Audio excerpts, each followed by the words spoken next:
It's the end of the last ice age. Our ancestors have survived this freezing desolation for 25,000 years. They are hunter-gatherers. They travel light, their children with them, one meal away from starvation. They are never able to settle down. But these nomads are about to change the world. Their Stone Age revolution will make our civilization possible. They will set humanity on the long journey to the modern world.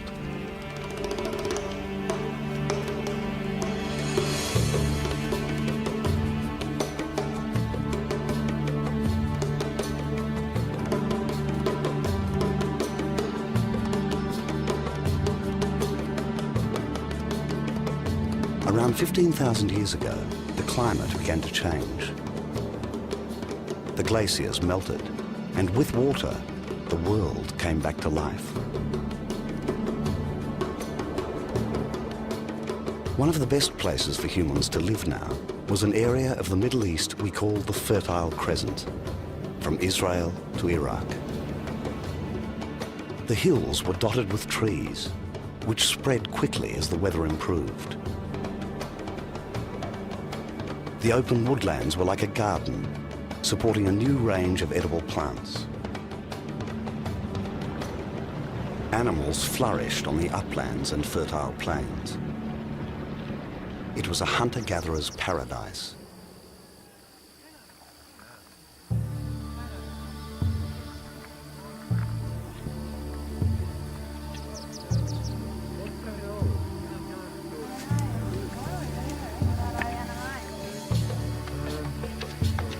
It was here that travelling bands found something completely new, which would change humanity forever.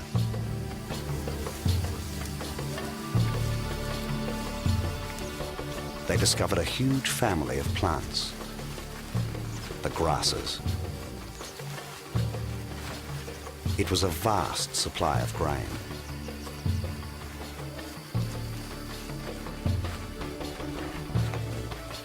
This was the spark which would make human progress possible. The Natufians were collecting the new grass foods in large quantities. At the same time each year, these ancient people would have found the ripening grass in huge areas. Many of them were not edible, but they managed to select all the useful species. Now they had barley and wheat.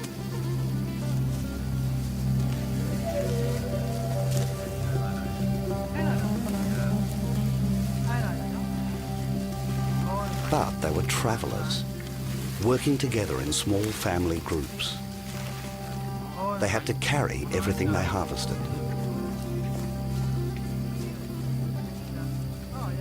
This burden would ultimately change their way of life.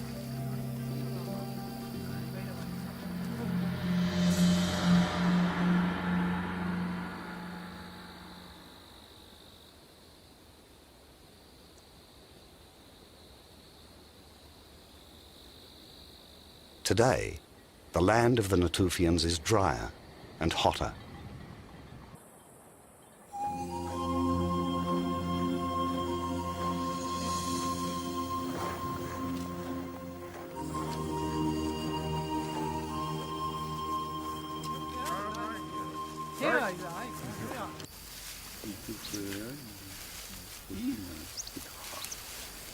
These ancient grasses are the forerunners of modern crops.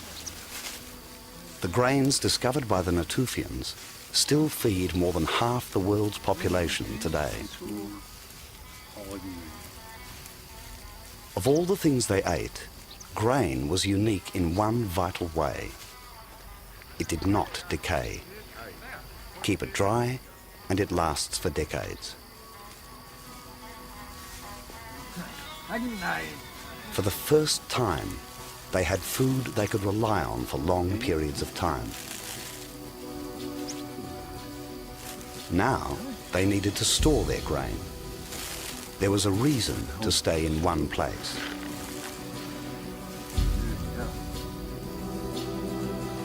They created their own miniature, controlled landscape.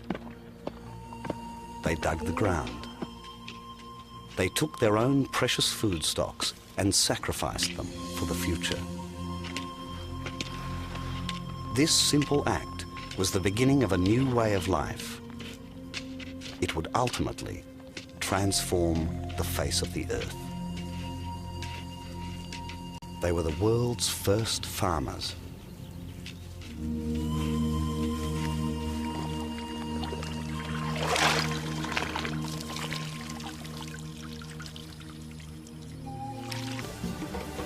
But there was a downside.